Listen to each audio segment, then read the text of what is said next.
Washington Journal continues.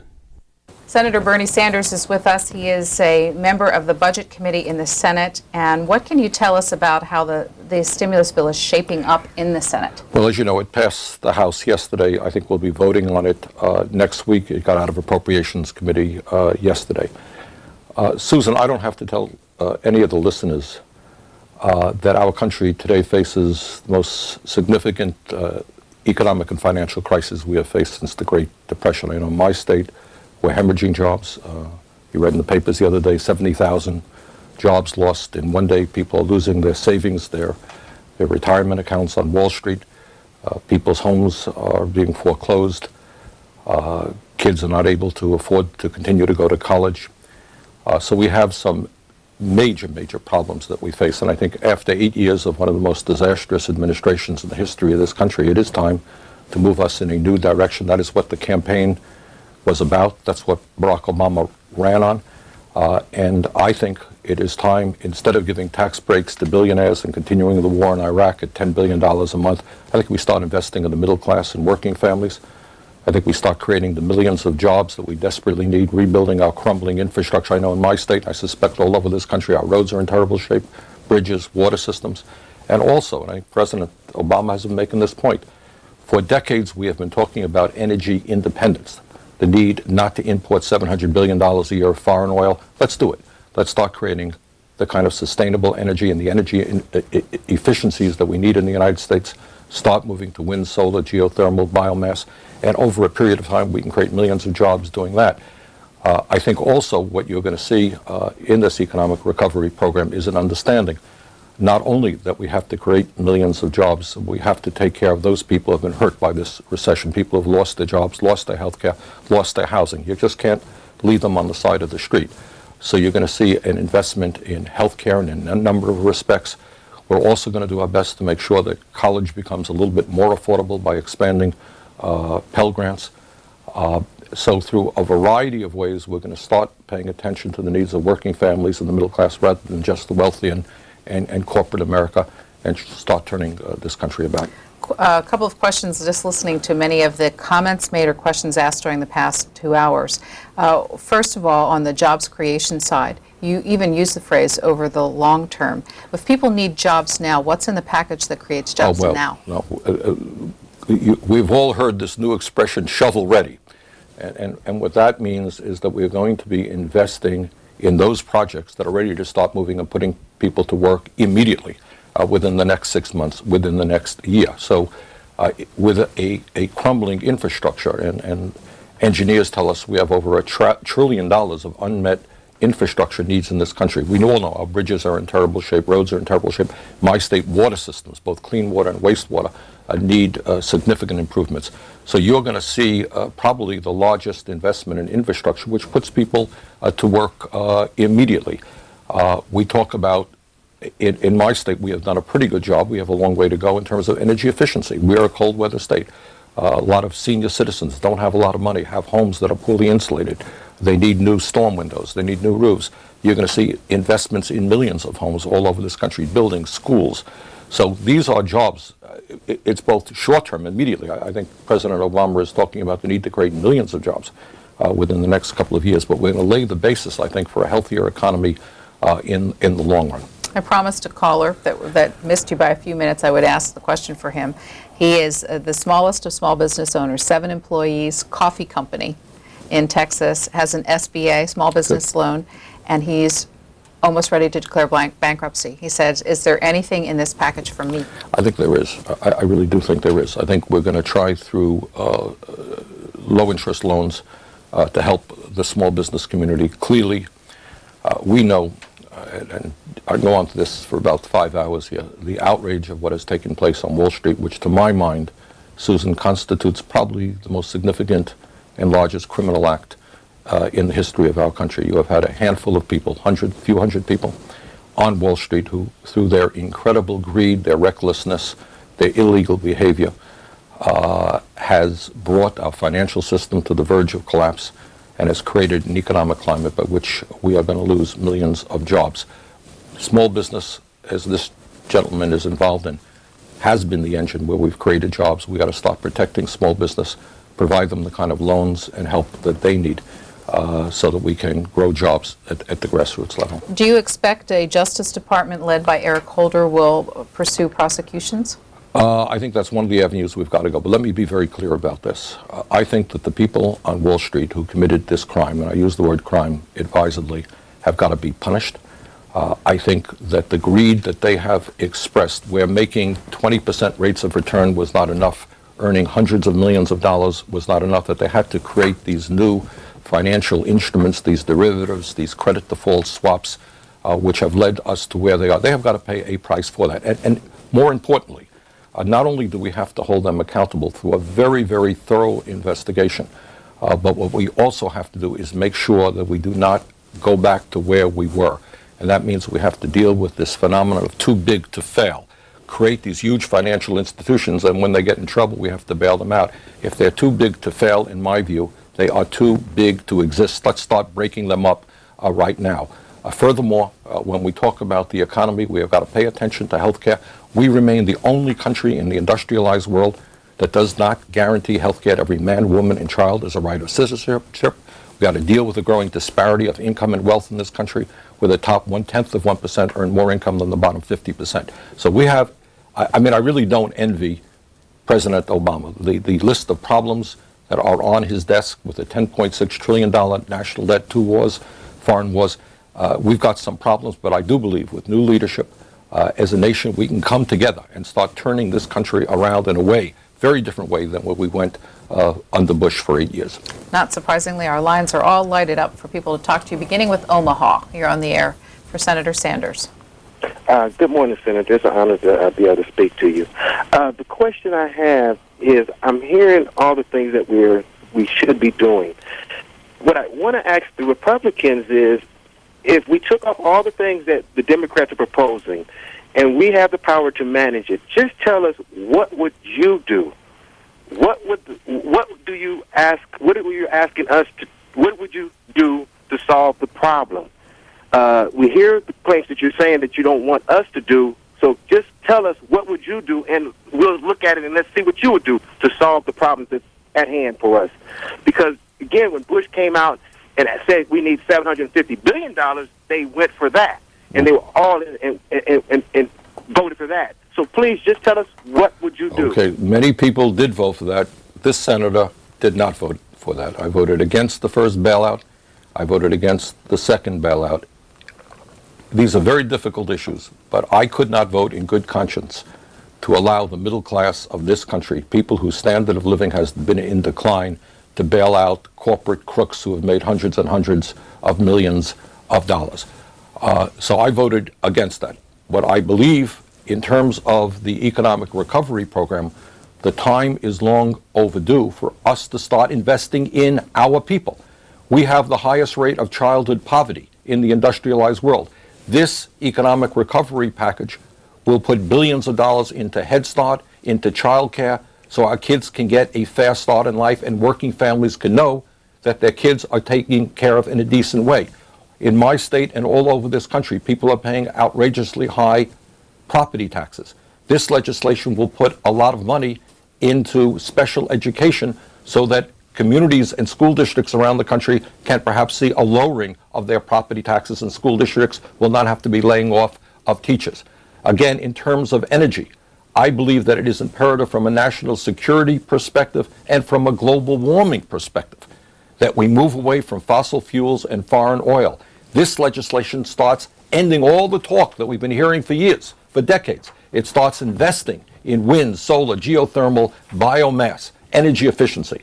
So I think all of those things are very positive. Now, I'm not going to tell you that in a $900 billion piece of legislation, there are not things that I would disagree with. I do. For example, among other things, I think the tax breaks in there are too high.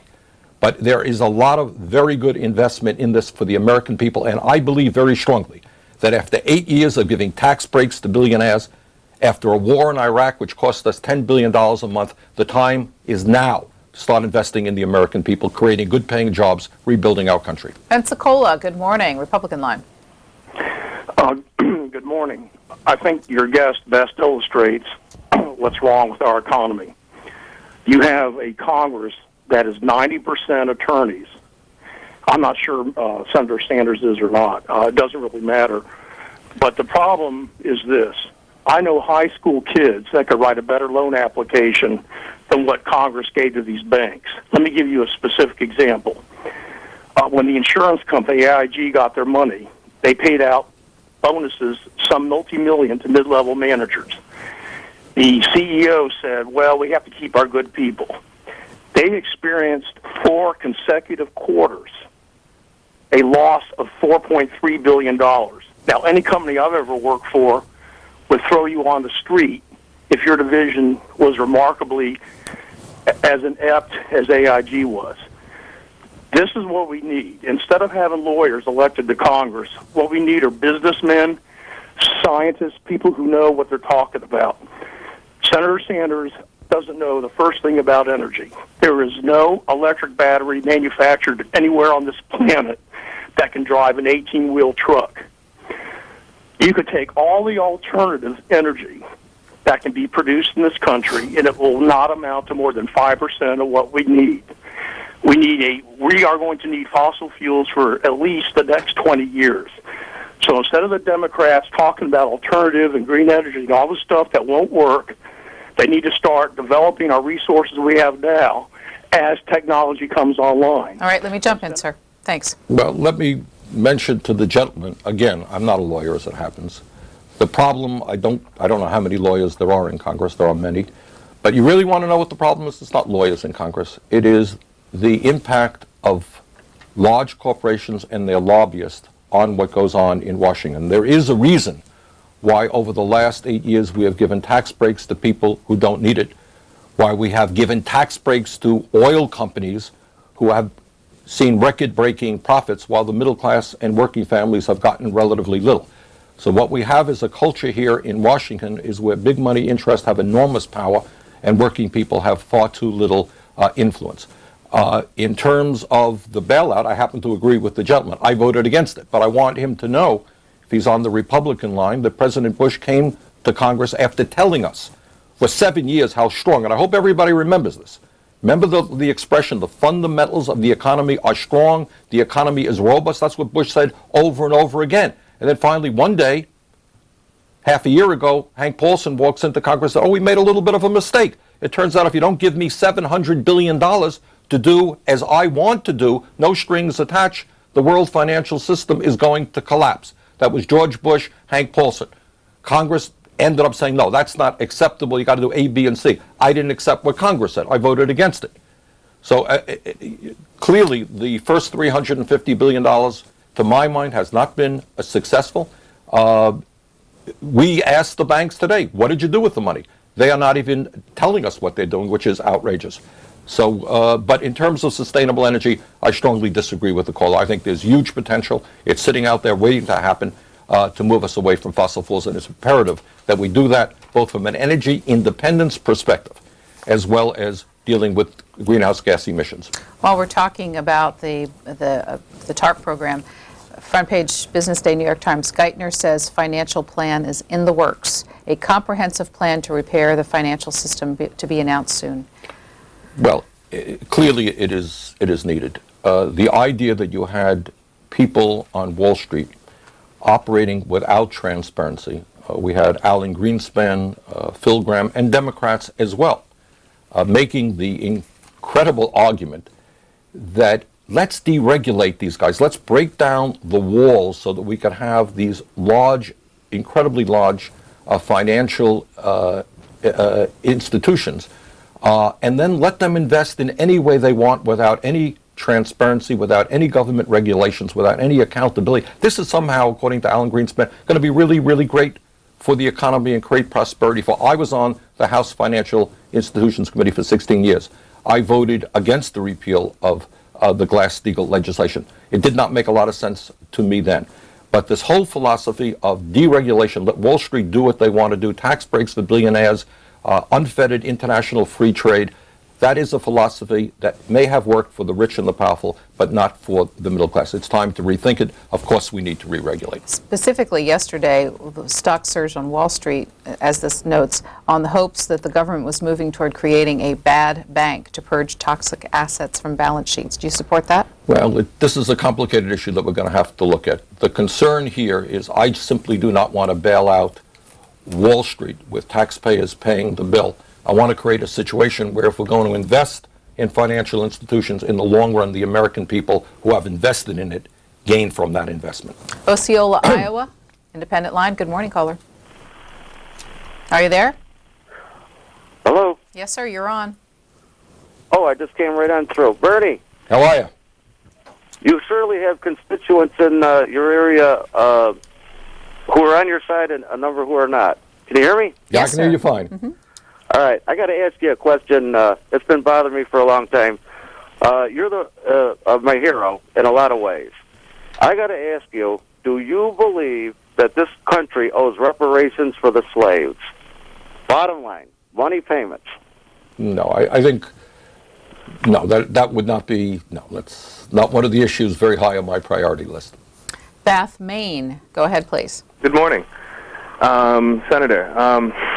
My biggest problem, you folks, in your committees sat around for the last month or so arguing about what the auto dealers should be getting and what the CEO should be paid and how they had failed their companies in the way that they ran their companies.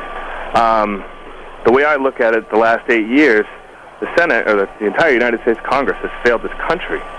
Have you folks thought about taking a $1 a year pay cut or $1 a year pay for the entire year and let your funds, your money, this $175,000+ till the day you die, go into the coffers to help us out?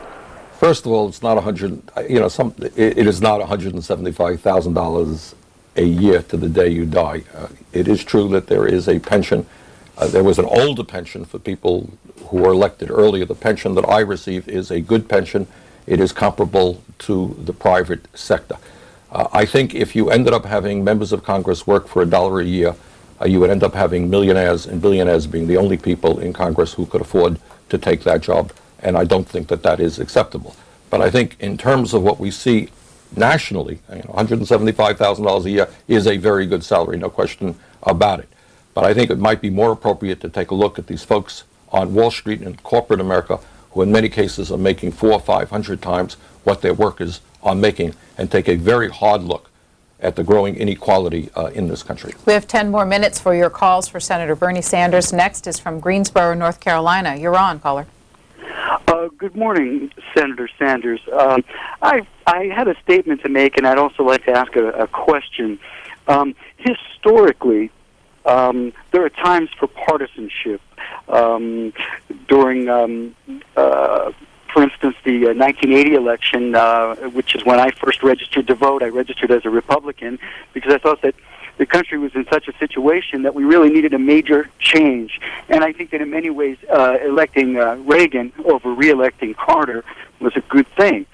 There are also times in history when I think that bipartisanship is not only necessary, but it's downright patriotic. Now, you, as an independent, obviously have to some extent rejected the two-party system.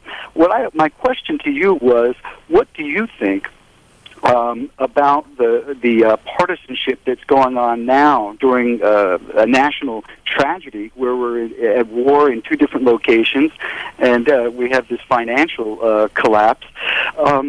Don't you think that a lot of the partisan rhetoric on both sides is really kind of hair-splitting, and that it's really time now to put partisanship away? I mean, the hypocrisy of some of the partisanship now seems to just really not. Although I'm registered as a Republican, I don't really agree with their lack of support for our new president or their lack of acknowledgement of the situation. I wondered, as an independent senator, Mr. Sanders, I wonder what you have to say about that. Well, I think you make a good point. There are obviously philosophical differences between people in both parties, and they're real, and people should treat each other with respect. I would say to the caller, President Obama, perhaps more than any president that I can remember, has really, it seems to me, and I think to the American people, really reached out in unprecedented ways to try to bridge the gaps philosophically between the parties and on this or that issue. The fact that President Obama just the other day spent 2 hours, as I understand it, 2 hours speaking to the Republicans in the House. I don't recall, Susan, do you recall that ever? I can't. I can't recall that. It's really unprecedented. First week in office, he spends 2 hours. And then I have to say, I think it's really was not a good sign that after spending 2 hours asking for support of the stimulus package, he gets 0 Republican votes. So I agree with the caller that we need to work together as best as possible within these very, very difficult moments in American history. I was not impressed by the Republican rejection of Obama's efforts in the House. Chicago, good morning to you. You're on for Senator Sanders. Good morning. I support the stimulus package, at least the jobs part. I'm very concerned about the tax cuts because from what I've been able to tell, most people, when they get that extra $10 in their paycheck, immediately go off to that big box store that routinely forces its vendors to shut down operations here and take them over to China. And so we're doing, with these tax cuts, it seems that we're helping China and Korea with the electronics, and instead of Americans. We need to start thinking about every dollar being a vote. Well, here's what you got. I mean, President Obama ran his campaign, and he said, I'm going to give a tax cut of up to $1,000 to the middle class. He ran on that. He's going to keep that promise. And a lot of folks who are hurting right now can use that $1,000. No question about it. The issue that you are raising, though, about the fact that when we go to stores, more often than not, the products that we're buying are not made in the United States, that our manufacturing capability has collapsed in recent years. We've lost millions of good-paying jobs. And when you go shopping, it's China and China and China, maybe occasionally it's Mexico. But this issue speaks, in my view, to the disastrous trade policies that we have. That's permanent normal trade relations with China, NAFTA, the fact that American corporations have shut down plants all over this country, thrown millions of workers out on the street, moved to China, and then they're bringing their products back into this country. And that's not blue-collar jobs, that is increasingly white-collar jobs as well.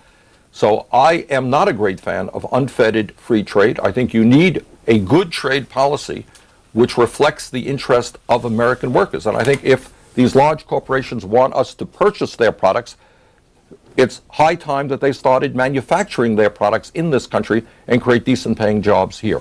I hope this isn't too much of a diversion, but while we're talking about trade policy, there's a front-page story in the Washington Post this morning about the waning days of the Bush administration. The U.S., as they say, declared war on Roquefort cheese, imposing a 300% duty on Roquefort, in effect closing off the U.S. market. Americans, it declared, will no longer get to enjoy because of the tariffs.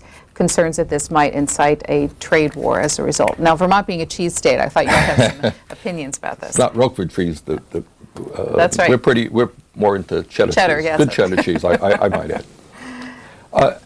Again, the issue here is everybody knows we live in a global economy, and trade is a good thing. I think our current trade policies have been shaped by large multinationals whose desire is cheap labor abroad and being able to sell those products back in this country. I think, by and large, that has been a disaster for American workers. We need to rethink those policies very seriously. Our next telephone call is from Waupun, Wisconsin. Good morning. Good morning. Thank you for taking my call. Thank you for the good work that you do in what you do. This is my actual first time hearing you. Anyway, I do agree with some of what you are saying. I never agreed with NAFTA in the first place because I thought this is going to turn us into a third world country, and I'm pretty much thinking I'm right about this. I also want to make a comment about what we're in, the financial mess we're in. I really think we're more in a depression, and I don't hear anybody saying that. I been saying it. I live it. I am a 45-year-old white woman. I am self-employed. I'm a massage therapist. The first thing people do in a financial crisis is put their health on hold. They don't go to the dentist. They don't go to the doctor because they don't have the money for it. You brought up my point. You brought up about the deregulations and putting back the regulations. I think that is where we really first need to start because you took the protections away. And also, too, getting a control on the credit card companies and upping our interest rates on our cards. It's like they're sharks. And, I mean, I had a card for 9.99%, and it jumped to 29%. Let me jump in there, Carl. Well, again, I was on the Financial Institutions Committee, so we worked on this issue. Here you have the insanity of the federal government, the American taxpayers, bailing out these large financial institutions, and then these large financial institutions are charging people 25 or 30% on their credit cards. That is basically absurd. So that is an issue that has got to be addressed. In terms of whether we're in a deep recession or depression, I think what most economists will tell you is that real unemployment is substantially higher than official statistics, because the official statistics do not include people, what we call discouraged workers, people who have given up looking for work. They do not include people who are working part-time who want to work full-time. So the unemployment situation is, in my view, a lot worse than the official statistics indicate. Fort Lauderdale, good morning. Caller, are you there? I know what's happening. He's watching the TV and not there for a question. Fort Lauderdale, last try. I'm down here in South Florida, and the small businesses are extremely stressed. You're seeing doors closed across the board. I believe the stimulus package would work if, there was some conversation about putting a freeze on income tax withholding from employees. If you want to stimulate the broad, population of the country, if you put that tax back in each person's pocket, it helps with stopping foreclosure. It helps them go into these small stores and start spending again. I wanted to ask the senator and thank the senator for his candor. I think you're a breath of fresh air. I'd also like to ask you a second question. Do your colleagues feel the same way you do? What percentage of senators have a patriotic spirit as yourself, and are going to speak up about these injustices? And we shouldn't be helping the banks who are, really not loaning the money right now. It's just, thank you, C-SPAN, first-time caller. Appreciate it. This is true democracy, and this is transparency. Thank you for listening on the air. I would concur with his applauding C-SPAN. I think C-SPAN is a breath of fresh air in terms of television. In terms of tax policy, I think the caller makes the point that President Obama has made, and that is if we give tax breaks to the middle class, I don't think it's going to solve all of the problems, but if they're targeted to people who really need the money, the hope is that they're going to take that money, go out and spend it, and create other jobs in the process. In terms of the feelings of other members of the Senate, well, I guess watch C-SPAN, right? And you could see the debates that take place. There is a broad range of feelings about all of the issues that we have discussed. Well, to that end, here's what the Christian Science Monitor says about next week. With the biggest spending bill in American history on the line, the U.S. Senate is gearing up for a debate for the ages. With the Senate Republicans at 41 and the 100-member body, precisely the number they need to block legislation with a filibuster, Democrats could muscle the bill over the line by breaking off just 1 or 2 Republican votes. How do you see this playing out, and what's the time frame? Well, it's going to be on the floor next week. I think it'll make very good TV viewing. I think the American people want us to move this country in a new direction. They want us to invest in creating millions of good-paying jobs and dealing with our infrastructure and dealing with our kids and dealing with energy, making more credit available to small businesses. And this is what this stimulus package does. In the House, President Obama got 0 votes, 0 votes. I hope very much that some of our colleagues in the Senate will work with the President, work with those of us who see this country facing an unprecedented crisis, and we just can't sit back and do nothing. We've got to start investing in our working families and create the jobs that we desperately need. So to answer your question, I hope very much we're going to get the 1 or 2 votes that we need. Senator Bernie Sanders, independent of Vermont, member of the Budget Committee, also of the Energy Committee and Environment and Public Works and Veterans Affairs. We thank him for being here and taking your calls. We're going to take a quick break. Final guest of the morning, Congressman Ron Paul of Texas.